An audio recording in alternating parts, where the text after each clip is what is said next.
The invoice from last year's party was still pinned to my refrigerator when I started planning this year's celebration. $15,347 for Sophia's 29th birthday party.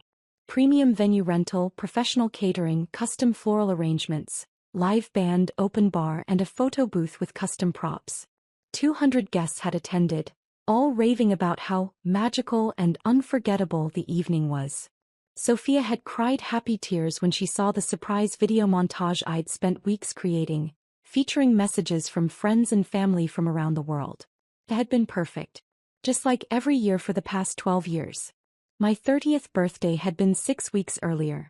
I'd spent it alone in my apartment eating takeout Thai food and watching Netflix. Mom had called around 9 p.m. "Oh honey, I'm so sorry we missed your birthday. Things have been so crazy with work. We'll definitely celebrate next weekend." Next weekend never came. It never did. But here I was again 3 months later, planning Sophia's 30th birthday celebration because this is such a milestone, and we need to make it extra special. "I'm thinking something elegant this year," Mom said during our planning meeting at her kitchen table. "Sophia's been working so hard at the marketing firm and she just got that promotion. She deserves something really spectacular." Dad nodded, flipping through venue brochures I'd printed out. "What about that rooftop place downtown? The one with the city views?" "That's $2,500 just for the venue," I said, checking my notes. "Plus service charges and minimum spend requirements." "Well, it's Sophia's big 3-0, Mom said. "We can't be cheap about it." I looked around the table at my parents, my Aunt Linda, and my cousin Mike, all of whom had gathered to plan Sophia's party. The same group that had forgotten to plan anything for my 30th birthday. "Have we set a budget?" I asked. "Whatever it takes to make it perfect," Dad said. "You always do such an amazing job, honey. We know it'll be worth every penny." Every penny that I would spend, he meant. It had started when I was 18 and Sophia was 16. I'd just gotten my first real job out of high school, administrative assistant at a law firm, and suddenly I was the family member with steady income. When Sophia's sweet 16 rolled around, Mom had suggested I help out with the costs since I was doing so well financially. What started as contributing a few $100s had gradually become planning and paying for the entire celebration. Every year the expectations got bigger. Every year I spent more money I couldn't really afford on parties that got more elaborate. And every year my own birthday got smaller and quieter until it disappeared entirely. "I'll start calling venues tomorrow," I said, already resigned to another year of financial stress and months of planning. "You're such a good sister," Mom said, squeezing my hand. "Sophia is so lucky to have you." That night I sat in my apartment and calculated the damage from the past 12 years of birthday parties. My conservative estimate was $180,000. $180,000 of my money spent on celebrations for a sister who had never once offered to help plan or pay for my birthday. I pulled out my laptop and started making a different kind of list. Year 1. Sophia's Sweet 16. Cost: $4,200. My birthday, forgotten because we were so exhausted from party planning. Year 2. Sophia's senior year celebration. Cost: $8,500. My birthday, let's do something low-key next weekend, that never happened. Year 3. Sophia's high school graduation party. Cost: $12,000. My birthday, we thought you'd want something more mature than a big party. I kept going year after year, documenting the growing extravagance of Sophia's celebrations and the complete absence of my own. By the time I finished the list I was shaking. 12 years. 12 birthdays ignored, minimized, or postponed indefinitely while I bankrupted myself creating magical memories for someone who had never once asked what I might want for my own special day. But what really made me angry wasn't the money as much as that hurt. It was the patterns I could see clearly now that I'd written it all down. Every year Sophia's guest list got longer. Every year the expectations got higher. Every year my family treated my financial contribution like an entitlement rather than a generous gift. And every year when I tried to bring up my own birthday there was always an excuse. "You're so independent, we didn't think you needed a big celebration. You're not really a party person anyway. We'll do something special next year when we're not so busy. Birthdays are more important when you're younger." I'd believed these excuses for 12 years. I'd told myself that I was being mature, that I was being selfless, that I was being a good sister by prioritizing Sophia's happiness over my own desire to feel celebrated and appreciated. But looking at the numbers, seeing the pattern laid out so clearly, I realized something that made my stomach hurt. My family had trained me to believe that my birthday didn't matter so they could justify spending my money on Sophia's. The next morning, I called the rooftop venue and made a reservation for Sophia's 30th birthday party. 200 guests, premium package, open bar, the works. The deposit alone was $3,000. Then I called my event planner, Maria, who had helped coordinate the last few years of parties. Same thing as last year? Maria asked. Actually, I want to make this one extra special, I said. It's Sophia's 30th, so let's pull out all the stops. What's the budget? $25,000. There was a pause. That's quite a bit more than usual. I know. But I want this to be unforgettable. What I didn't tell Maria was that I was planning 2 parties, not 1. I spent the next 6 weeks in a whirlwind of preparation.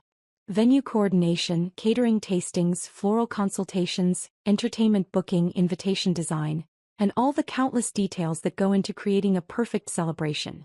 My family was thrilled with the progress reports. This sounds incredible, Sophia said when I showed her the menu options.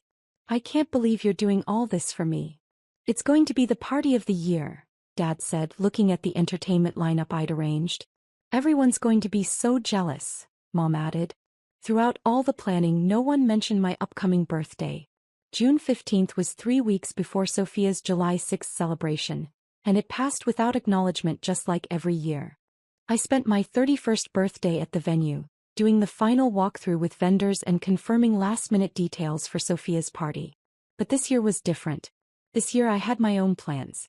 While I was publicly planning Sophia's celebration, I was privately planning something else entirely. I'd contacted a yacht charter company and reserved their premium vessel for July 6th, the same date as Sophia's party. I'd also been having some very interesting conversations with Sophia's friends and our extended family. You know, I'd mentioned casually to Sophia's college roommate Jennifer during one of our planning calls. I've been thinking about how much money I've spent on these parties over the years. It's been over $180,000. Wait, what? Jennifer had said. You've been paying for all of these? Every year for 12 years. Venue, catering, entertainment, decorations, everything. I had no idea. I thought your parents. Nope. Just me. Similar conversations happened with other family members, with Sophia's co-workers, and with friends who had attended multiple birthday parties over the years. I wasn't complaining or asking for sympathy. I was just sharing facts. By the week of the party, quite a few people had quietly asked me about the financial arrangement and expressed surprise that I'd been covering everything myself for over a decade. Some of them also asked about my own birthday celebrations.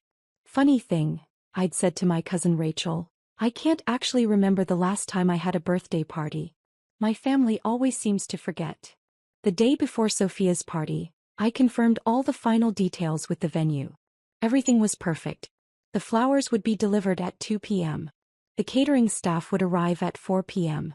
The band would set up by 6 p.m. The bar would open at 7 p.m.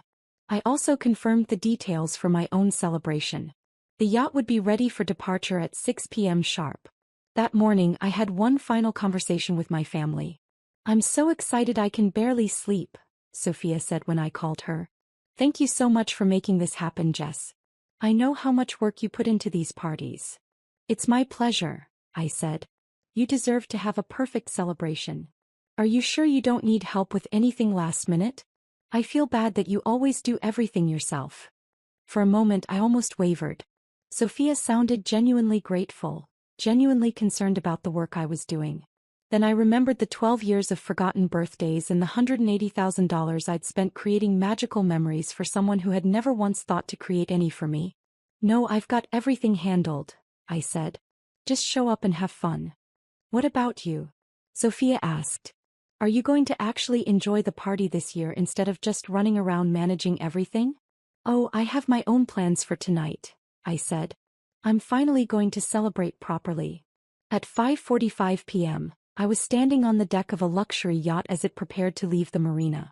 The sun was setting over the water, painting the sky in shades of pink and gold. I was wearing the dress I'd bought for Sophia's party. A stunning navy blue gown that had cost more than some people's rent but felt worth every penny. In my hand was a glass of champagne. Premium champagne from the same supplier I'd used for Sophia's parties. At 6 p.m. as the yacht pulled away from the dock, my phone started buzzing with text messages. Sophia, where are you? Guests are arriving and you're not here. Mom, Jessica, people are looking for you. Where are you? Dad, the venue says you never confirmed final details. What's going on? I turned off my phone and took a sip of champagne. Because here's what my family didn't know. I had confirmed all the final details with the venue. I'd confirmed that the reservation was cancelled and all deposits were forfeited. I'd confirmed that the catering was cancelled. I'd confirmed that the band was released from their contract. I'd confirmed that the flowers would not be delivered. I'd confirmed that Sophia's 200 guests would arrive at an elegant rooftop venue to find locked doors and no party. The yacht captain approached me as we cruised into the harbor. Everything satisfactory, Miss Thompson?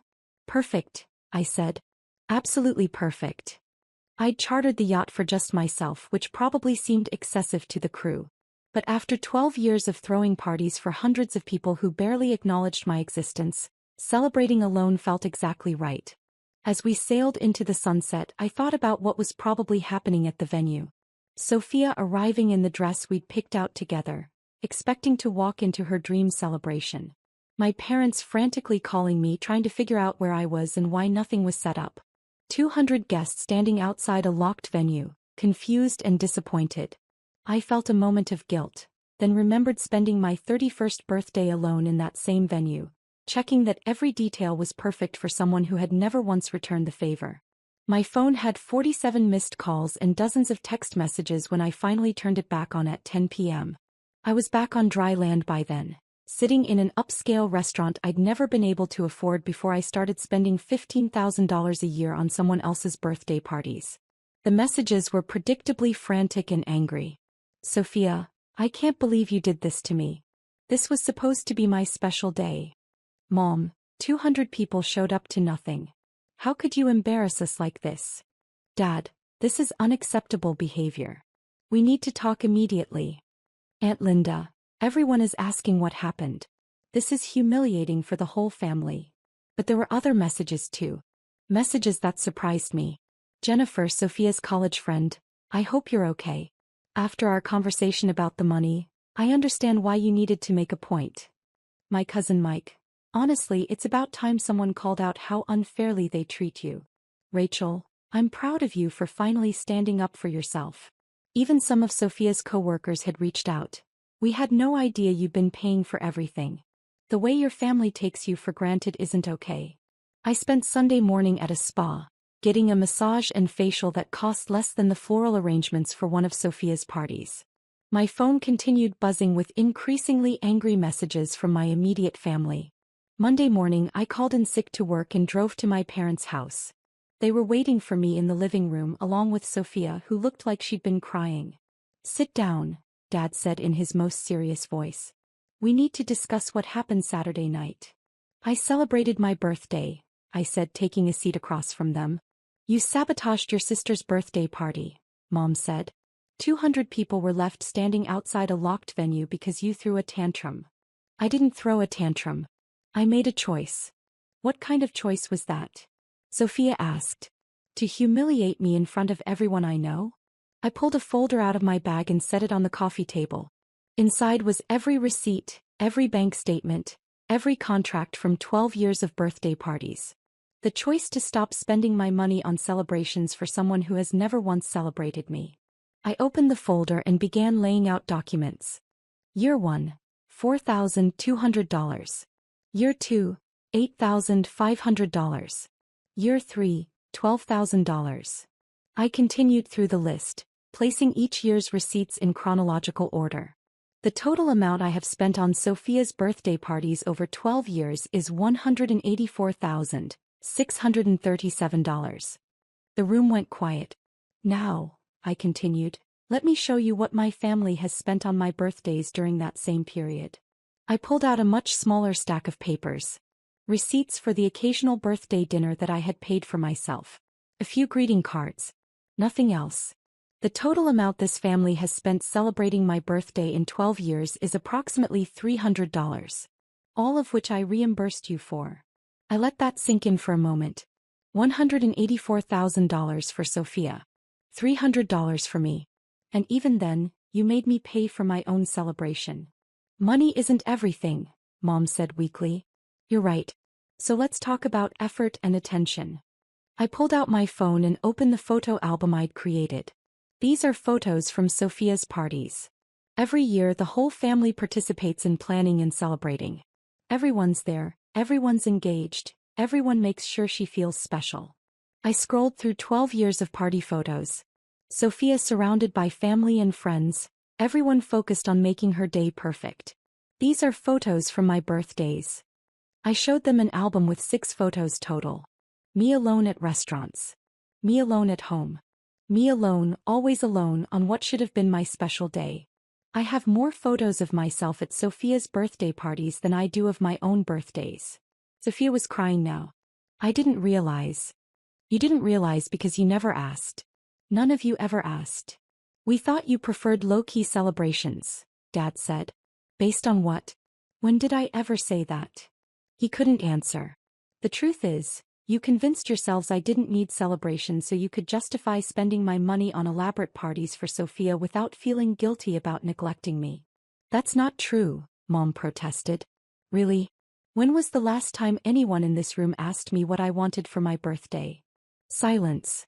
When was the last time anyone planned anything for my birthday without me having to arrange it myself? More silence. When was the last time anyone spent their own money on my celebration instead of expecting me to pay for my own birthday dinner? The silence stretched long enough to become uncomfortable.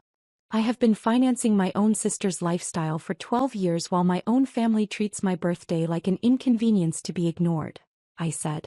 And when I finally decided to celebrate myself instead of her, you called it sabotage. But all those people, Sophia said. They were so confused and disappointed. Were you confused and disappointed when I spent my 30th birthday alone? When I spent my 29th birthday alone? When I spent every birthday for 12 years alone while you had elaborate celebrations that I paid for? I thought you wanted it that way. I wanted it that way. I wanted to be ignored and forgotten while spending my savings on parties for other people. Sophia looked genuinely stricken. No, that's not. I mean, Sophia, you're 30 years old. You have a successful career and your own income.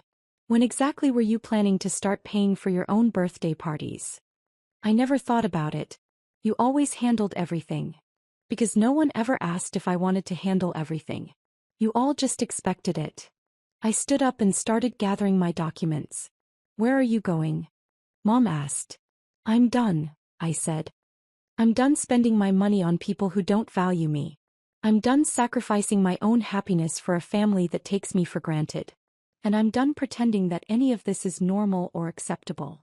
You can't just walk away from your family, Dad said. Watch me. I headed toward the door then turned back. For what it's worth, the yacht was beautiful. I had champagne and dinner on the water while watching the sunset. It was the best birthday celebration I've had in 12 years. And it cost less than the floral arrangements for one of Sophia's parties. I left them sitting in the living room, surrounded by the evidence of 12 years of financial and emotional exploitation. The next few weeks were difficult. My parents alternated between angry phone calls demanding I make things right, and guilt trips about abandoning the family. Sophia went through phases of anger, denial, and what seemed like genuine remorse. Extended family members took sides. Some supported my decision to finally set boundaries. Others thought I had gone too far, that I should have found a way to address the problem without humiliating Sophia. But the most interesting conversations were with Sophia's friends and co-workers, many of whom reached out to me directly. I had no idea you were paying for everything, Jennifer told me during a coffee meetup. Sophia always talked about these parties like your parents were throwing them for her. Did she ever mention my birthdays? I asked. Jennifer thought for a moment. Actually, no. I don't think she ever mentioned your birthday at all. That conversation was repeated with a dozen other people over the following weeks. People who had attended years of elaborate birthday parties had no idea I was funding them, and most had never heard Sophia mention my birthday even once. The financial impact of stopping the party payments was immediate and dramatic. For the first time in 12 years, I had money left over at the end of the month. I started a savings account. I paid off credit cards. I booked a vacation to Italy that I'd been dreaming about but could never afford. The emotional impact took longer to process. I started seeing a therapist who specialized in family dynamics and financial boundaries. She helped me understand that what I'd experienced wasn't just favoritism or neglect. It was a systematic pattern of financial exploitation disguised as family obligation. You were trained to believe that your value to your family came from what you could provide financially, she explained. When you stopped providing, they didn't know how to relate to you. 3 months after the canceled party, Sophia called me. "I've been thinking about what you said," she began. "About the money and the birthdays and everything." "Okay." I talked to my therapist about it and she helped me see some things I didn't want to admit. Sophia had started therapy after what she called the worst birthday of my life, had forced her to examine her relationship with family and money. "I never paid attention to your birthdays because I was so focused on my own," she said. "And I never thought about the money because it was just always there. You always handled everything. That doesn't make it okay." I know it doesn't. But I want to try to make it better." "How?" "I've been calculating what I owe you. For the parties but also for interest and opportunity cost. My therapist helped me understand that you didn't just spend money on me, you gave up things you could have done with that money." She had done the math more carefully than I had. With compound interest calculated at a conservative rate, my investment in her birthday parties could have grown to over $250,000 if I'd put the money in index funds instead. "I can't pay you back all at once," Sophia continued. "But I want to set up a payment plan. And I want to throw you a birthday party. A real one that I plan and pay for myself." "Sophia, I know it doesn't fix 12 years of being selfish and thoughtless. But I want to try." We talked for over an hour. Sophia had clearly been thinking deeply about our family dynamics, her own behavior, and the impact of 12 years of one-sided celebration. She kept her word. 2 months later, she threw me a birthday party that she had planned and paid for entirely herself. It was smaller than her usual celebrations, about 50 people instead of 200, but it was thoughtful and personal in ways her parties had never been. She'd made a photo slideshow of my life, not just family photos but pictures of my achievements, my travels, my interests. She'd hired a local band that played songs I actually liked instead of whatever was trendy. She'd arranged for a cake from my favorite bakery instead of the most expensive option. The party cost her about $8,000, still a significant amount, but much less than what I'd been spending on her celebrations. More importantly, she'd put thought and effort into making it about me rather than just throwing an expensive event. "This is what a birthday party should feel like," she told me during her speech that night. "Like the people who love you have been paying attention to who you are and what makes you happy." My parents attended the party, though our relationship remained strained.